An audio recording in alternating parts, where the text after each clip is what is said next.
Okay, so moving on to question number 4. It says over here, Leta uses the internet for work. Leta can collaborate with others, so expertise can be shared. Okay, explain one other way that the internet could positively impact how Leta works. Okay, so we are supposed to explain one other way that the internet could positively impact how Leta works. Okay, so we can talk about the fact that if she is working through the internet, using the internet, she can work from home. So when she works from home, she can work at times that is convenient for her, or that she is comfortable with. Say, for example, not everybody is a morning person. Okay, some people, for example, like to work late in the night. Some, for example, like to work early morning. Some like to work, for example, in the evening. Okay, not only the timing, also it comes to environment. Okay, some people, for example, do not like the office environment. Some prefer the sitting on a couch and working. Some prefer, for example, sitting on a beanbag and working. Some, for example, prefer sitting in a coffee house and working, for example. Okay, so each person has their own preference. Okay, so if we are to write our answer in terms of Leta, we can say using the internet, Leta would be able to work from home, thus allowing her to work at a time that she is comfortable with. Okay, so let's put that down over here. Let's say over here, working, we can say working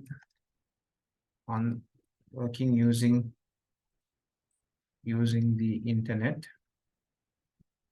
would allow Leta to work from home, thus allowing her to work at times that she is comfortable with. Okay, so this is what we have said. It could positively impact. It could positively change. Okay, right. Next, it goes on. Leta's employer uses hosted applications and storage. So I hope you guys know what is hosted application. Hosted application is where you're accessing an application, you're accessing a software which is installed on a server computer. It's not installed on your local storage. Okay. So for example, if you take the Office 365 package, it's a hosted application. Okay, the entire Office package is running on a server through a web browser, through the internet. You access the application. Okay. Then we also have something called hosted storage, or we refer to it as cloud storage. So this is where you're saving your files on the internet, not on your local storage. Okay. So they're asking, explain one benefit to Leta's employer of doing this, of using hosted applications and storage. So one benefit that immediately comes to my mind is, if Leta's employer is using hosted applications and storage, then it wouldn't be necessary for the employer to provide employees with devices that have large storage.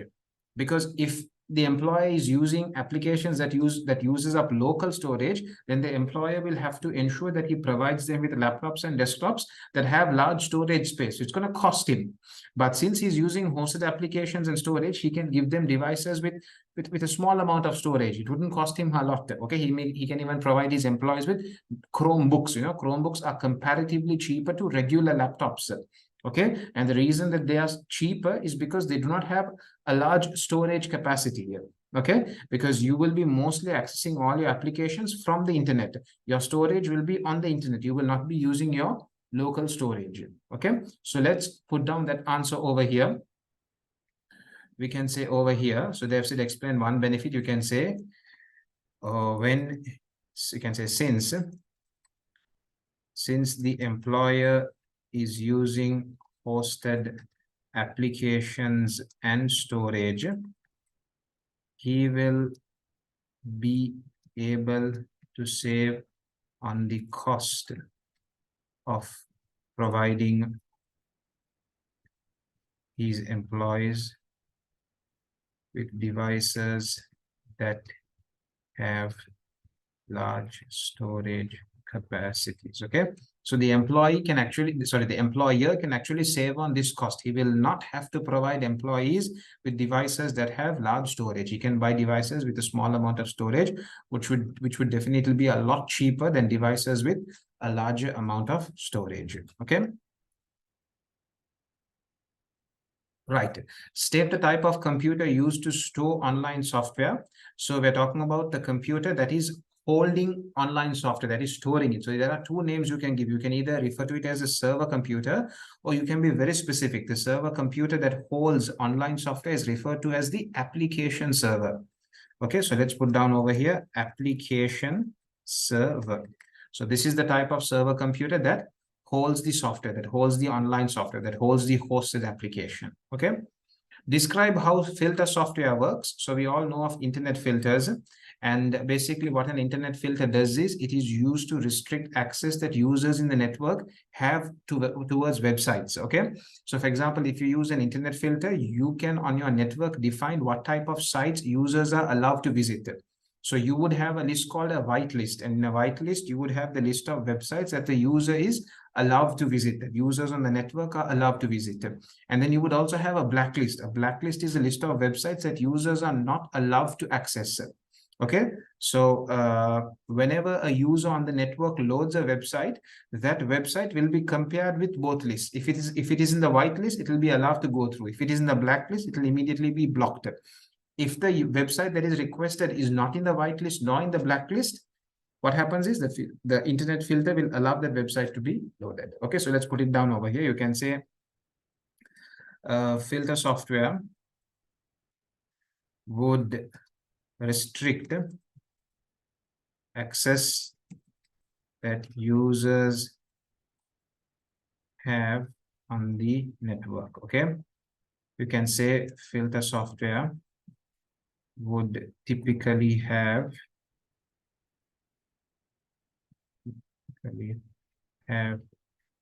two lists. Okay, whitelist contains websites that are allowed into the network,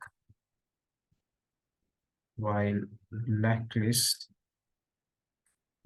would contain websites that are not to be allowed into the network. Okay, so when a user requests for a website, the URL is compared with both the white and blacklist.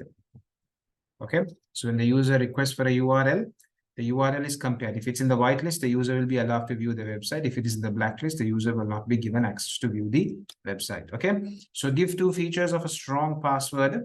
Okay, two features of a strong password. This is quite easy. You can say it has more than 8 characters. You can say it has a mix of letters, numbers, and special characters. You can also go on to say that it has a mix of uppercase and lowercase. Okay, it doesn't contain a word that can be easily guessed. Okay, you can mention those answers as well. Okay. Right, moving on to the next one, it says describe how farming is a risk to data. So we all know what farming is about. So farming happens in two ways. The first method is while you're trying to access a legitimate website, okay, you are redirected to a fake website. While you're trying to go to a legitimate website, you are automatically redirected to a fake website, but you do not know that you're on a fake website. You think it's the genuine website, it's the real one, and you may enter personal details onto this site, which will be sent to the hacker. Okay, without you realizing, you put your username, you put your password, or you enter some personal details such as card details, and without you realizing, without you knowing that you're on a fake website, you click on the submit button and these details go to the hacker. Okay, the second way a farming attack happens is the hacker creates a fake website with a URL very similar to the original one. So for example, Facebook is spelled as FACEBOOK, right? So for example, a hacker may create a website with a very similar URL. For example, instead of BOOK, he may have BOK. So if anybody was to make this spelling mistake, they would end up on his fake site. And the site would look very similar to Facebook, and the user wouldn't know it. The user wouldn't realize it. And the user would end up putting his, his username or his email and password. And when he presses enter, these details are going to be sent to the hacker. So the hacker will now know the user's email and password. Okay. So now we are supposed to say how farming is a risk. Okay. You can say,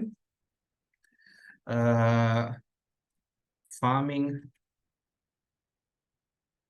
can trick users into giving out extremely confidential data on a website that they think is genuine, while in reality it is a fake site designed to look genuine. Okay, so the risk is the user is going to give out confidential data. Okay, it can trick the user into giving out extremely confidential data, like your username, your password, your card details, your address, things like that. Okay, so you do not know, you think you're on the actual site, you think you're actually on eBay, for example, and you think you're actually making a purchase and you're actually putting your card details and you're going to receive the item, but what you do not realize is you're on a fake site that just looks like eBay. You don't realize it sometimes because you have been redirected without your knowledge, without you realizing. Okay, which one of these reduces sustainability? So if you look at in terms of sustainability, sending fewer emails doesn't make much of a difference. Switching off computers when not using them, definitely yes, it saves a lot of electricity. So the answer would be B. Turning down screen brightness using magnetic storage. So the answer over here is B.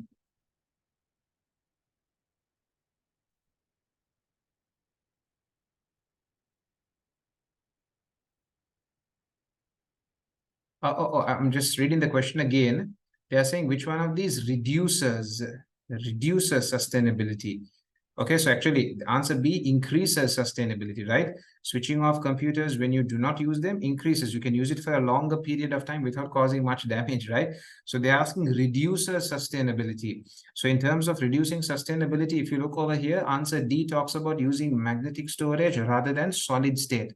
So if you look at magnetic storage, such as a hard disk has so many metal components in it. It has multiple components inside, and all those components are made up of metal.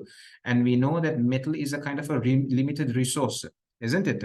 So answer D is going to be the problem. It reduces sustainability because magnetic storage, consists of a lot of metal. Okay, all the parts are made up of metal.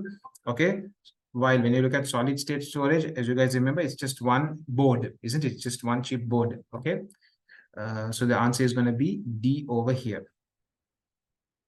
Moving on to the next one, guys. Over here, we have our essay type question where we would have to first do a mind map. Okay, think of all the possible answers. Okay, so it says over here, discuss the factors that influence the choice of landline or mobile broadband connectivity for rural communities. So we are supposed to discuss the factors that would influence, that would help make the choice. Okay, or that would, have an effect on the choice of landline or mobile broadband. So you know, landline is basically a telephone connection where a cable is brought all the way to your house. A telephone cable is brought all the way to your house, and then using that cable, you access the internet. Mobile broadband is where it's a completely wireless connection where you're provided with a SIM card. So it's completely wireless. Okay, so and we're talking about people in rural communities, people living in remote areas, outstation. Okay, so if we were to put a mind map before we start talking about the factors, so for example, one factor that we can talk about is the choice of landline or mobile broadband. You can say landline has a higher setup cost, isn't it? So this is one factor that members of the community are going to consider. Okay, if we are to get a landline cost, the setup cost is going to be expensive because there's a lot of cabling involved. Okay, there's a lot of cabling involved. A router has to be purchased. Okay, then the fixing of the cable needs to be done. So there is a higher setup cost involved. While for mobile broadband, sometimes they would give you the SIM card for free, and you just have to put it into your smartphone and you can start using it. So landline has a higher setup cost. Okay. Mobile broadband is almost free. Okay. Next, now I'm talking in Sri Lanka. In Sri Lanka, normally the SIM card is given to you for free. So if you're watching from a different country, maybe in your country, you may have to pay for the SIM card. But I'm very sure that SIM card is going to be much cheaper when you compare with getting a landline connection. Okay. So this is one factor that would influence the choice. Okay. Another factor could be, for example, portability here. Okay, so if you think about a landline connection, there is no portability. Okay, the connection is only going to be where the cable exists. Okay, so you're going to have the connection that will come only into, so you have the telephone wire coming, And it is only in that place that the router has to be kept. You cannot keep the router anywhere else. You cannot move it anywhere else, because wherever the cable is, wherever the landline cable is, that is where the router has to be placed. Okay, so there is not much of portability. But if it is a mobile broadband connection where you're given a SIM card, you can move around, you can go around. Okay, so if you were to think about people in rural communities, we are typically talking about people like farmers, maybe painters, fishermen. So these are people who are traveling, people who are moving. So it would be much better, much easier, much more convenient for them to be using a mobile broadband connection. Okay, so let's put it over here. Mobile broadband offers portability. Okay, so guys, I'm reminding you, this is just our mind map. Okay, the points that we can think of. We'll write it in detail later on. Okay, so we spoke about portability. In terms of stability, in terms of the signals being consistent, being stable, landline has a higher chance, isn't it? Because it's a dedicated cable, right? It's a dedicated cable coming from the internet service provider all the way to your router.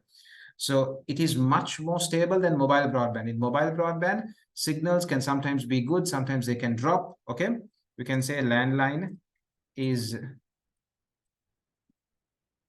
much more stable. Okay, so now you have to think, how are you going to explain this point? Okay, so if you find it difficult to explain stability for people in rural communities, then do not take this point. Okay, just note it down, but it will not be the points that you finally write. Okay, let's go on. What else can we think about? Okay, so we can also talk about the fact that landline requires maintenance. Okay, when you say maintenance, we're talking about installation of cables, putting casing for them, installation of cables, casing. Some drilling will have to be done, because when you put the casing on the wall, you have to drill the walls. So people in rural communities, do they have walls that are strong enough, okay, to be drilled, and casings be put and all that? That's another one. Then mountainous areas would affect mobile broadband signals.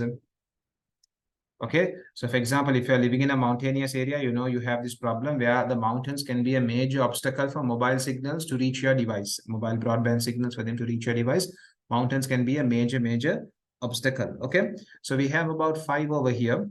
So let's put down one more factor that would be considered.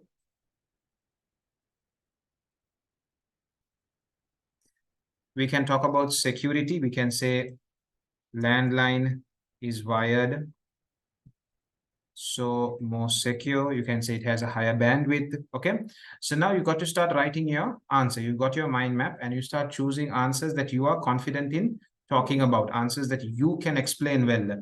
Okay, so what you do over here is, now they're giving you 8 marks, so typically 4 points should be enough to get you across. 4 points as in point, explanation, if possible give an example, and make sure they're all linked to each other. Okay, so I'm initially going to give a very simple introduction over here.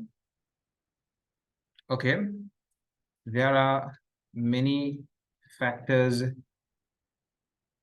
to consider before choosing between landline or a mobile broadband connection. Okay, so a very simple introduction has been given. Okay, now the first point that I'm going to pick, something that I'm extremely confident in talking about, is the setup cost. Okay, so I'm going to start off with a landline connection will have a much higher setup cost, okay, than mobile broadband. Okay, because for landline, there is, for landline, purchasing of cables, router, and installation charges will have to be incurred. Okay, so you will have to pay for purchasing of cables, for the router, for installing all of this. Okay, will have to be incurred. However, a mobile broadband connection would be significantly cheaper as the user will only need a SIM card. Okay. In certain parts of the world, the SIM card is issued free of charge. Okay. So you have spoken about the cost, okay, and you have told which one is a better one. Okay, so you have said mobile broadband will be a better option as it is free of charge. Okay, the next thing that you would want to talk about is I will go with portability. Okay, I'm going to go with portability. I would say mobile broadband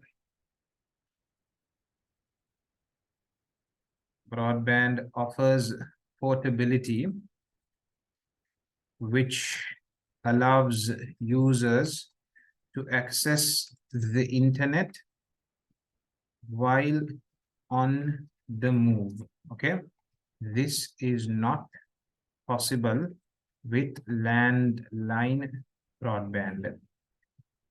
Okay, this factor would be extremely important as many people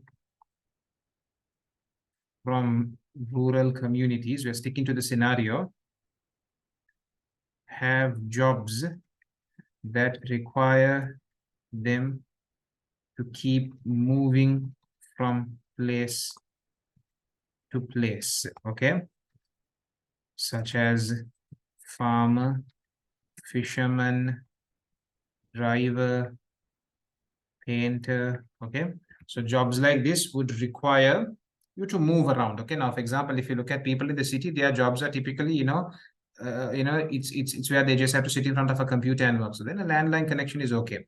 But if you're somebody who has to always keep moving around, going around, then mobile broadband would be ideal. And normally, if you look at the jobs that are in rural communities, it would be jobs that require them to always be on the move. Okay, so mobile broadband, since it offers portability, it would be a better option. Okay, I mean, it would influence them to go for it. Okay, right.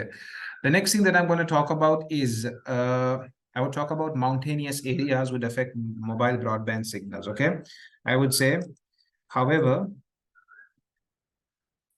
mobile broadband signals will be negatively affected in mountainous areas, as the mountains would be a major obstacle for these signals. Okay, so people living in these areas would prefer to go for a landline broadband connection. Okay, and then finally we can also talk about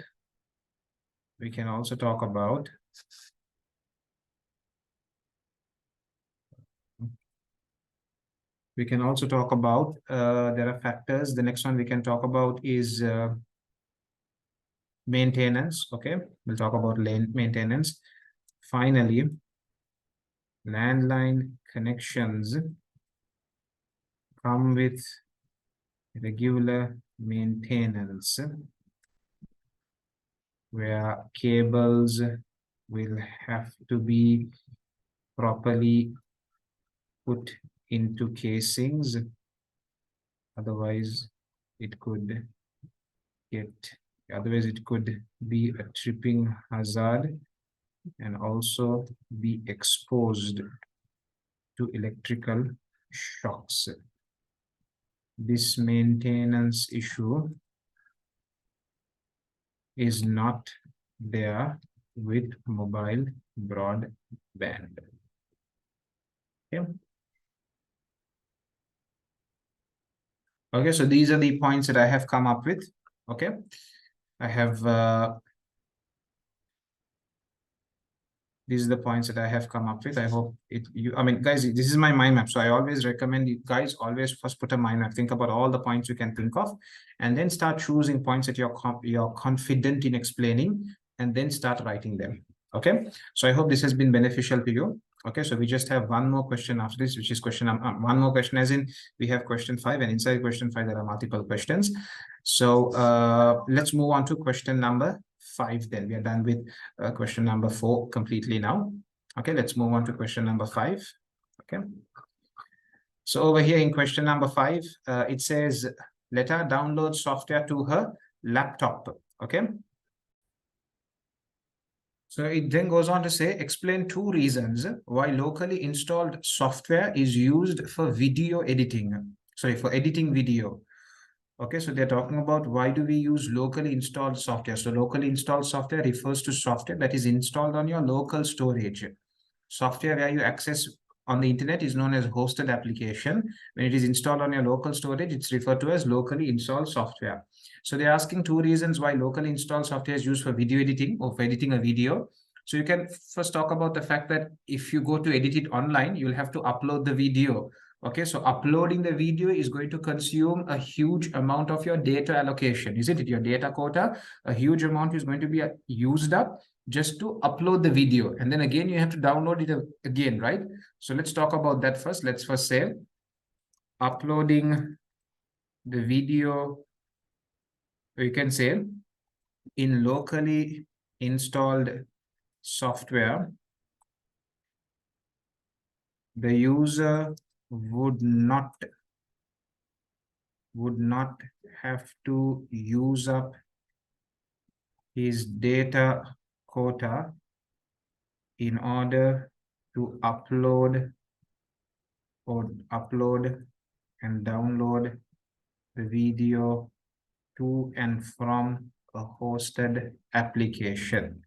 Okay, so number 1 is this uploading downloading problem wouldn't be there, where a huge amount of your data is going to be consumed. That problem wouldn't be there if you use locally installed software. Secondly, guys, you can talk about the fact that locally installed software generally has much more features than the hosted application. Okay, we can also say this. You can say locally installed software generally, not always, generally has more features than hosted application.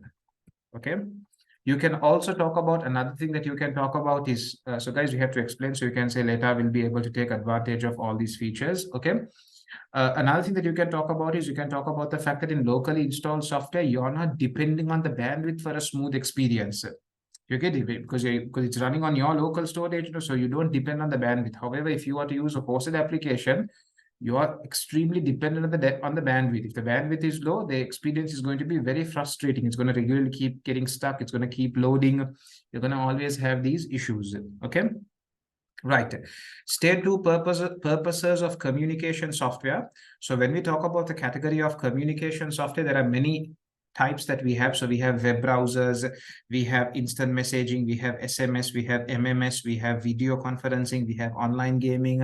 All these come under communication software. So you can pick any one of them and explain the purpose of them. So one can be, for example, to surf the internet. So here we are talking about web browser. Web browser does come under communication software. Then if you talk about instant messaging, you can say in order for users to send and receive messages instantly. This can be another reason. Okay, then if you want, you can talk about video conferencing, where users can meet face-to-face virtually. Okay, or users can play with each other over the internet or online. Okay, that is online gaming. Okay, right. Explain why systems software. Okay, explain why systems software. So when we talk about system software, we're talking about the operating system, utilities, language translators, device drivers. These are all a part of system software. So why should these be updated regularly? Yes, when you update these regularly, they would be more compatible with the updated apps. And also, what else? Also, bugs and security vulnerabilities that exist will be fixed. Okay, so let's talk about it. You can say, so that existing bugs and security vulnerabilities that exist in any part of systems software can be fixed, and also so that systems software would be compatible with the updated applications software. Okay, so whatever applications have been updated, sometimes they have been updated to deal with a newer version of system software. So you have to update your system software, this operating system, the device drivers, the language translators, the utilities, all have to be updated so that they would be more compatible with the latest version of applications that are installed on your device. Okay. Moving on, it says list two peripheral devices that could be used to input text by people who are unable to use a mouse and keyboard. So who are unable to use a mouse and keyboard, firstly, we can talk about a microphone. A microphone is definitely an input device that can be used. Another device that we can talk about to input text, we can talk about a stylus. Using a stylus, it's like a pen. Okay, you can select the text on the virtual keyboard. Okay, you can talk about a touch screen. A touch screen is also possible. Okay, so you can say stylus, you can say touch screen. Okay, any one of these can be mentioned. Okay, explain one benefit of using defragmentation after installing a software on a magnetic hard disk. So I hope you guys do know that defragmentation comes under utility software, and defragmentation is used in order to organize the fragments of data inside your hard disk.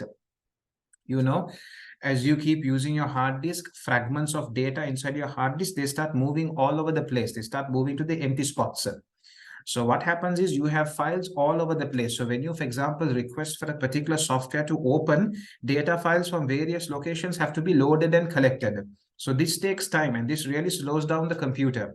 So when you carry out defragmentation, basically what you're doing is your computer starts organizing these fragments of data. It's like basically putting them all in an organized, ordered manner.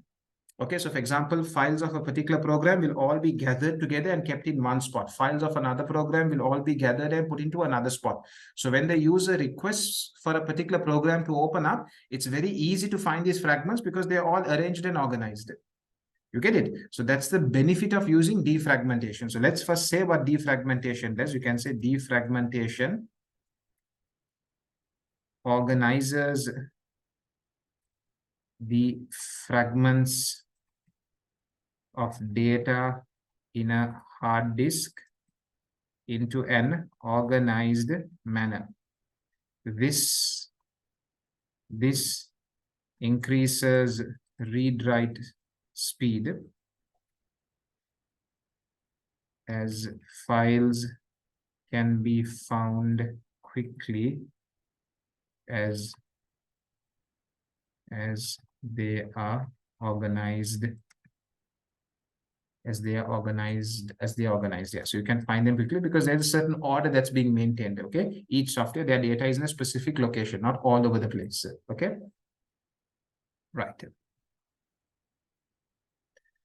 State the type of utility software that reduces the size of a file. So we're talking about compression over here. Okay, we're talking about compression over here. So let's put that over here. The utility software that is responsible for reducing the size of a file is compression. So moving on, we have come up with another type of essay question over here. Discuss the choices society must make about the rights of individuals when monitoring movements and communication. Okay, so let's put our mind map quickly. Discuss the choices that society must make about the rights of individuals when monitoring movements and communication. So you should think about all the points that you can think of. What are the things that society must take into consideration? Okay, what are the rights of an individual that society must consider when it comes to monitoring and monitoring their movements and their communication? Okay, so number one can be, for example, that individuals should be properly informed, aware, and consent should be taken. Okay, so number one is, guys, if you're monitoring their movements and communication, okay, it's very important that you inform them you are being tracked. Okay, your movements are being tracked, your communication is being tracked, whatever it is, and users should also be aware of it, that this is happening. Okay, you shouldn't inform them once and then continuously keep, on a regular basis. They should be informed of it, they should be aware of it, and most importantly is their permission should be taken. They should be able to allow it or not allow it. Okay, they should have that choice. Okay, the consent should be taken. Okay, next, another point that we can talk about is collected data should be stored securely. Okay, so data that is collected, it should be stored securely. Otherwise, if it gets into the wrong people's hand, this information can be used to blackmail individuals, can be used to stalk individuals, can be used to, cyberbully individuals. Okay, so it has to be stored securely. Okay, then something else that we have to keep in mind is that individuals' privacy must not be compromised or misused. Okay, so for example, when it comes to monitoring them, it should be up to a certain extent only. Okay, you should not be compromising their privacy. There should be certain areas where you do not have a right to monitor them in. Okay, so there should be certain boundaries, certain rules, certain regulations. Okay, you should not be compromising their privacy. Okay, it should not be misused. It shouldn't be using to threaten them. You shouldn't be using to blackmail them. Okay, so this is another point that I have put down over here. Then, for example, we can talk about collected data should be accurate. Okay, so whatever you collect about them, okay, it should be accurate. It should be true. Okay, you can't give inaccurate information. You can't collect assumptions. That doesn't work. It has to be accurate, true information. This could be something else. Next, we could talk about individuals should be able to access a copy of information collected about them. Don't you think this should be there? As an individual, if my information, if my movements, if my communication is being monitored, I should also be able to access and see what has been monitored, what has been collected. That is information based on me, so I should have a right to view it, and check it. Okay, all right, so I have got over here, I've got about 5 points. Okay, let's start writing. We need to have 4. Okay, generally 4 will get you to 8 marks. Okay, but if you also write 3 points where you have properly explained, given good explanation, given a good example, link them all, there's a chance examiner might award you 8 marks as well. Okay, so if we were to start writing, okay, so I'll simply put a simple introduction like this. When monitoring the movements and communication, okay, of individuals, society must take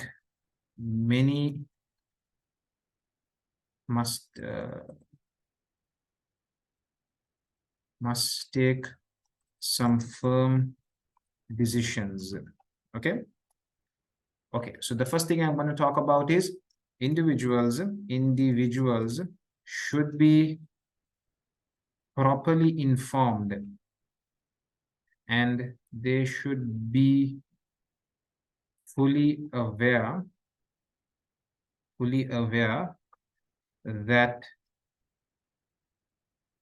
their movements and communications, or their communication, is being monitored. Okay, also society must ensure that a system is put in place so that individuals are able to either give permission or refuse permission in them being monitored. Okay, so we spoke about being informed, we spoke about being aware, and we also spoke about consent. Their consent should be taken. Okay, that a system is put in place so the individuals are able to either give permission or refuse permission, saying, you know what, I don't want to be monitored, or I'm all right with you all monitoring my activities. Okay, then next, if we go on, Next, we can talk about individuals' privacy must not be compromised. I'm confident in talking about that next. Let's go on. Let's say it's also important. It's also important to understand that the movements and communication of an individual is extremely confidential data. It should be very clear on what's being monitored and when is it being monitored. Okay. Individuals' privacy should not be compromised. Okay. Or misused where collected data is used to blackmail or cyber bully them. Okay, this is my second point. The third point I'm going to talk about is individuals should be able to access a copy of the information collected about them. Okay, further, individuals should have every right to access any information collected about them. Okay, they should be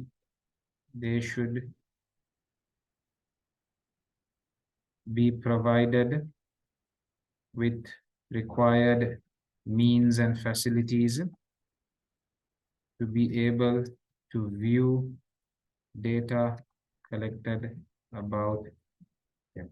Okay, so this is my next point. Okay, and then finally, I'm going to talk about correct data should be accurate.